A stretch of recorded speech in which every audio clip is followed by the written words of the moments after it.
If you're a fan of the Burmese cuisine like khao sui, chances are you have dined at one of the Burma Burma restaurants either here in Bengaluru, in Mumbai or NCR or one of their other locations. Well, I'm here at their restaurant today to catch up with their co-founder because the company has recently raised a $2 million equity funding round from several family offices. Now, they're going to use this fresh capital to expand their presence or rather triple their footprint in the next 3 years. And we're here to find out exactly how they plan on going about that and what's next in store.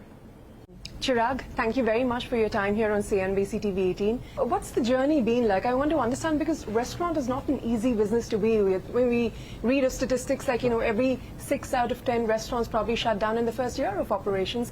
Yet here you, in the last year for the financial year 24, have been able to double your revenue, recurring revenue, to about 100 crores. What helped you do that?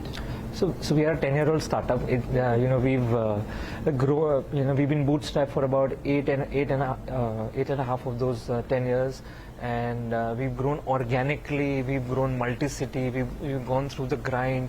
Our concept has evolved over the years, and I agree with you. It's very difficult to operate a restaurant. We've seen the migration to the GST regime. Then we've seen COVID, where it was the lowest point for any restaurateur. Yeah.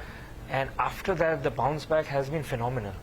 It took about a year and a half to stabilize, and after that, the numbers are fantastic. So revenge dining continues? I feel it's not even revenge dining. It's beyond that. People's habits have been altered forever. Yeah.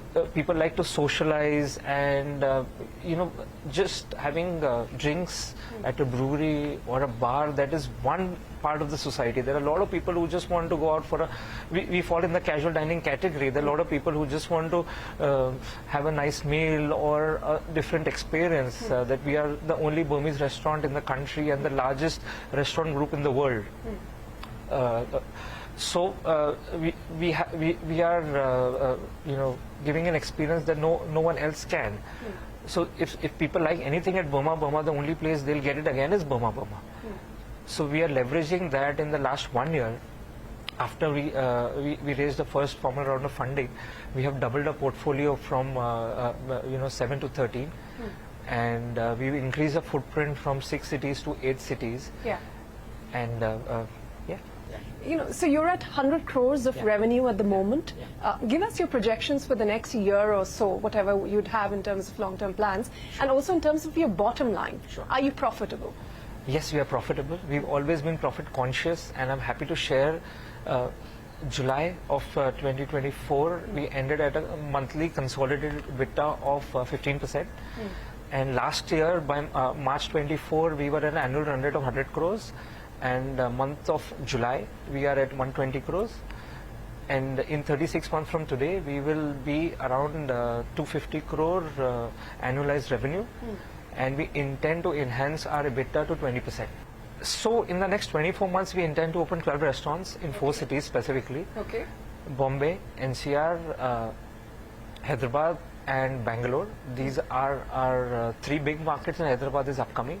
We intend to open 12 to 14 restaurants, and that would boost our total revenue to 250 crores. And you're looking to go public by then. Tell us about your plans on that front. Oh, absolutely. In 36 months from today, we will list on the Bombay Stock Exchange, and it would be a first for a casual dining restaurant in the country. And we are fairly confident. We have a very clear plan. About 18 months ago, we wanted to open 6, and we've opened 6.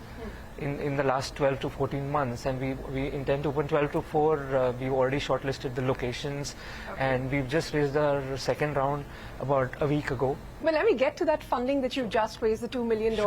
Sure. In continuation of the last round of funding, which of course was another $2 million about 2 years back. How exactly do you plan to deploy it when you talk about your expansion plans, the new cities you want to enter? Sure. So we've already signed 3 outlets, which are coming up. And we are going to deploy the entire capital in opening new restaurants in the 4 cities that I mentioned. And the demand is unparalleled. We are the only ones. We are custodians of the Burmese culture, cuisine in India, and we serve all of that for 1,100 rupees per person. So we are fairly reasonable.